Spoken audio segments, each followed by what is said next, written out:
गजेंद्र जमीन पर बैठकर एक लकड़ी के बोर्ड पर पेंट से कुछ लिख रहा है। गीता हाथ में चाय का कप लेकर आती है और बोर्ड देखकर उसकी आंखें फटी रह जाती हैं। हे भगवान, मैंने तो सोचा था मेरी किस्मत ही खराब है, लेकिन यहाँ तो मेरे पति का दिमाग ही घुटनों में खिसक गया है। ये क्या लिखा है बोर्ड पर? अरे गीता, साफ साफ तो लिखा है, पेट भर चिकन दम बिरयानी सिर्फ 100 रुपए में। कैसा लग रहा है? बहुत सुंदर लग रहा है, बस इसके नीचे एक लाइन और लिख दो, 2 दिन बाद हम कटोरा लेकर भीख मांगेंगे, अनलिमिटेड। अरे जी, 100 रुपए में लोग एक प्लेट ठीक से नहीं देते, तुम पूरा गांव जिमाओगे क्या?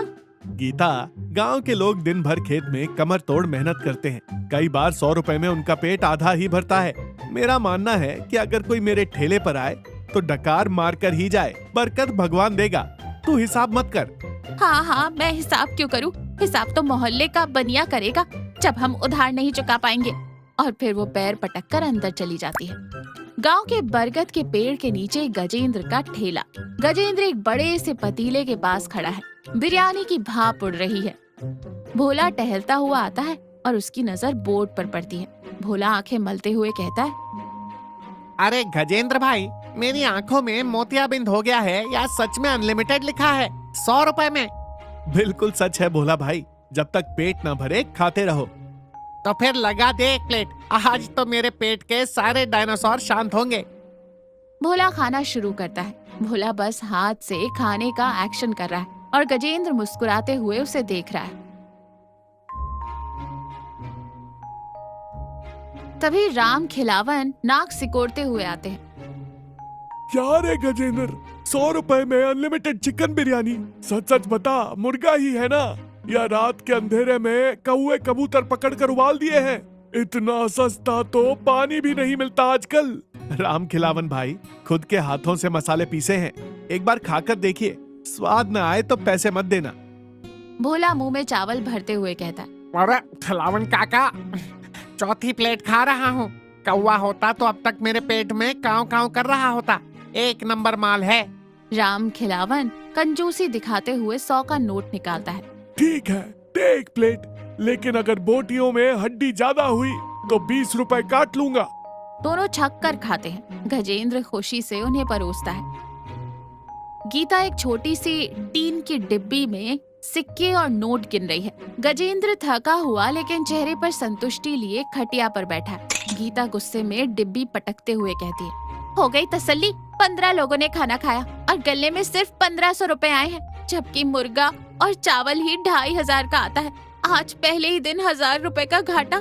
गजेंद्र गीता को समझाते हुए कहता है, गीता, आज पहला दिन था, लोगों का प्यार देखा तूने? उस भोला ने जब डकार ली तो मुझे ऐसा लगा जैसे चारों धाम की यात्रा कर ली हो। भोला की डकार से घर का राशन नहीं आएगा गजेंद्र, वो आदमी नहीं, चलता फिरता वैक्यूम क्लीनर है। कल देखना, वो अपने जैसे 4 और भुक्कड़ लेकर आएगा, हमारा दिवाला निकल जाएगा। चिंता मत कर, भगवान सब ठीक करेगा। ठेले पर सिर्फ भोला खड़ा है और खाए जा रहा है। पतीला लगभग खाली हो चुका है। राम खिलावन पास ही बैठा धातून कर रहा है। गीता गजेंद्र के लिए टिफिन लेकर आती है और दूर खड़ी हो जाती है। भोला प्लेट आगे बढ़ाते हुए कहता है, गजेंद्र भाई, आज तो मजा ही आ गया, बस थोड़ी सी चावल और 1-2 बोटी और डाल दो। गजेंद्र पतीले में झांकता है। पतीला पूरी तरह खाली है। भोला भाई, वो भोला थोड़ा चिढ़कर कहता है, क्या हुआ? बोर्ड पर तो अनलिमिटेड लिखा है, अभी तो मेरे पेट के कोने में जगह बची है, वादा तोड़ रहे हो क्या? गजेंद्र तुरंत अपना वो टिफिन खोलता है जो गीता अभी अभी उसके लिए लाई थी। उसमें भी गजेंद्र के लिए बिरयानी ही थी। गजेंद्र चुपचाप अपना टिफिन भोला की प्लेट में पलट देता है। नहीं नहीं भाई, वादा कैसे टूटेगा, ये लो खाओ। दूर खड़ी गीता ये देख लेती है। उसकी आंखों में आंसू आ जाते हैं, लेकिन वो कुछ बोलती नहीं और वापस लौट जाती है। राम खिलावन भी ये सब कुछ चुपचाप देख रहा होता है। उसके चेहरे के भाव बदल जाते हैं। आंगन का चूल्हा बुझा हुआ है, कोई खाना नहीं बन रहा। गजेंद्र उदास होकर एक स्टूल पर बैठा है। गीता पास खड़ी है। आज वो गुस्से में नहीं बल्कि उदास है। तभी दरवाजे से भोला और राम खिलावन अंदर आते हैं। भोला पेट पर हाथ फेरते हुए कहता है, अरे गजेंद्र भाई, ठेला नहीं लगाया आज? मेरे पेट में अलार्म बज रहा है तुम्हारी बिरयानी का। चलो जल्दी चलो, गजेंद्र हाथ जोड़कर खड़ा हो जाता है। उसकी आवाज में भारीपन है। मुझे माफ कर दो भोला भाई और रामखिलावन भाई, ठेला अब नहीं लगेगा। क्यों, क्या हुआ? वो मेरा अनलिमिटेड का बोर्ड ही मेरे ठेले को खा गया। कल जो पैसे मिले थे वो इतने नहीं थे कि आज का मुर्गा और चावल खरीद सकूं। मैं दिवालिया हो गया, लेकिन मुझे कोई गम नहीं है। कम से कम 2 दिन मैंने आप लोगों को जी भर के खिलाया, यही मेरी कमाई है। भोला थोड़ा झेप जाता है और कुछ बोलने की कोशिश करता है कि तभी गीता बीच में बोल पड़ती है। इन्हें कोई गम नहीं है भोला भाई। कल जब पतीला खाली हो गया था और आपने और मांगा था तो इन्होंने अपना खुद का टिफिन आपकी प्लेट में पलट दिया था। कल दोपहर और रात दोनों वक्त ये आदमी भूखा सोया है, सिर्फ इसलिए ताकि आपका अनलिमिटेड वाला भरोसा न टूटे। ये सुनकर तो भोला सन्न रह जाता है। उसे अपनी भूख और लालच पर भयानक शर्मिंदगी महसूस होती है। रामखिलावन जो हमेशा पैसों के पीछे भागता था, उसकी आंखें भी नम हो जाती है। रामखिलावन आगे बढ़ता है और जेब से एक लिफाफा निकालकर गजेंद्र के हाथ में रखता है। गजेंद्र, हम गांव वाले बहुत हिसाब किताब लगाते हैं, लेकिन तुम्हारी शराफत का हिसाब लगाने में हम फेल हो गए। तुमने व्यापार नहीं किया, तुमने सेवा की, और हमने तुम्हारी शराफत को तुम्हारी बेवकूफी समझ लिया। गजेंद्र लिफाफा वापस करते हुए कहता है, ये क्या है रामखिलावन भाई?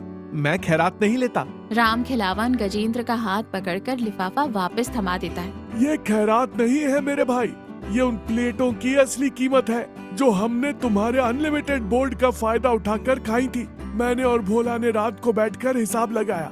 ये तुम्हारा हक है। हाँ गजेंद्र भाई, रख लो इसे और कल से ठेला फिर लगेगा, लेकिन उस बोर्ड पर थोड़ा बदलाव होगा। क्या बदलाव? बोर्ड पर लिखा होगा चिकन दम बिरयानी सिर्फ 100 रुपए प्लेट और गजेंद्र भाई का प्यार अनलिमिटेड। क्योंकि भाई इंसानी पेट तो भर जाता है, लेकिन तुम्हारी शराफत से हमारी नीयत अब भरी है। गजेंद्र की आंखों में खुशी के आंसू आ जाते हैं। गीता के चेहरे पर भी एक सुकून भरी मुस्कान है। रामखिलावन हंसते हुए गजेंद्र के कंधे पर हाथ रखता है। और हाँ गजेंद्र, कल से मैं सिर्फ एक ही प्लेट खाऊंगा, लेकिन पूरी 100 की 100 बोटी गिन कर लूंगा। कंजूसी मेरी रगों में है, वो अनलिमिटेड नहीं है। चारों जोर से हंस पड़ते हैं।